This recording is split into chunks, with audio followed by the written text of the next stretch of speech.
Good day everyone, we are Group 4 from Section 1A RBO1 and today we present our case study titled The Pagaspas Project, a realistic and challenging moral dilemma drawn from academic life. Though the setting in the classroom, the ethical principles involved apply to all areas of our lives, especially for us as future criminologists. We are expected to uphold truth, justice, and responsibility. But what happens when our loyalty or convenience come into conflict with our moral duty?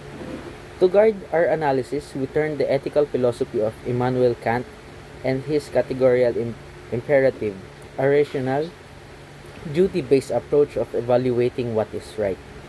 The situation: Mia is a diligent student, is a part of a group tasked with submitting a major research paper. A few days before the deadline, she discovers that her groupmate Carlo has plagiarized entire paragraphs from an online article without citing the source.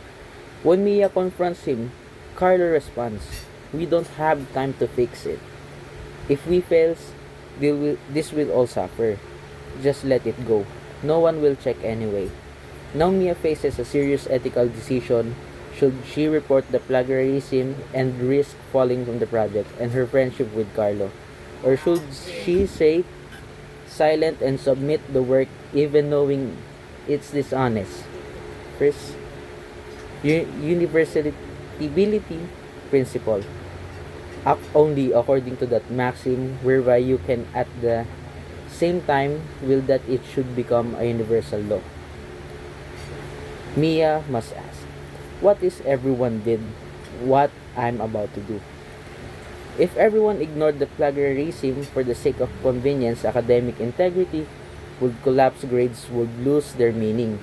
Honest students would be at disadvantage. Schools will no longer be a place of learning, but of cheating and deception. So if Mia's maxim is, it's okay to ignore plagiarism to protect a friend of my grade, she cannot respond reasonably will that to become a universal law. The contradiction is clear. The system will fall apart. So Kant's judgment, Mia must not stay silent because doing so it cannot be morally justified as a universal principle. So the second principle of humanity.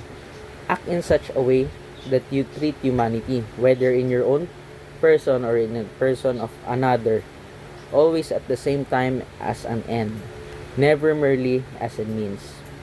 If Mia allows the plagiarism to pass, she treats Carlo as someone's unacceptable or moral responsibility, as if he must be protected from his own actions, rather than allowed to face their consequence. And to her teacher as a tool to get a grade by deceiving them, and to herself as someone who compromises her values from an easy way out. By failing to speak up, Mia is not treating anyone, including herself, as a rational moral being worthy of truth and respect. So, Kant's judgment, respect means telling the truth, holding others accountable, and standing by our principles. Therefore, Mia should not act honestly and report the misconduct. 3. Autonomy and moral legislation.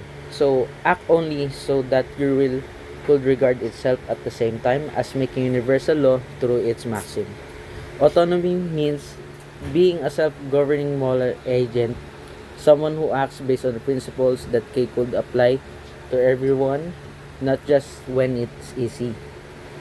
And if Mia believes the plagiarism is wrong, the remaining silent because she likes Carlo or fears the consequence would contradict her own moral law. She must ask herself, would I respect myself if I allowed this? Or would I accept someone else doing the same in my position? In Kant's judgment, Mia must act from a normal duty, not pressure or fear. That means reporting the issue or that very last refusing to submit work she knows is dishonest. And moral tension in humanity versus emotion. Now let's acknowledge the emotional side. Mia might feel loyal to her group, sympathetic toward Carlo, or anxious about the consequence. She might worry, what if Carlo is going through something personal, or what is the cost him in his future? These are some very human concerns. And they matter, but Kant remind us feeling should not override moral law. Compassion must never become a justification for dishonesty. If we want a justified society, we must start with our own actions. So the conclusion, Kant's ethics is clear. Right is right, no matter how it's hard.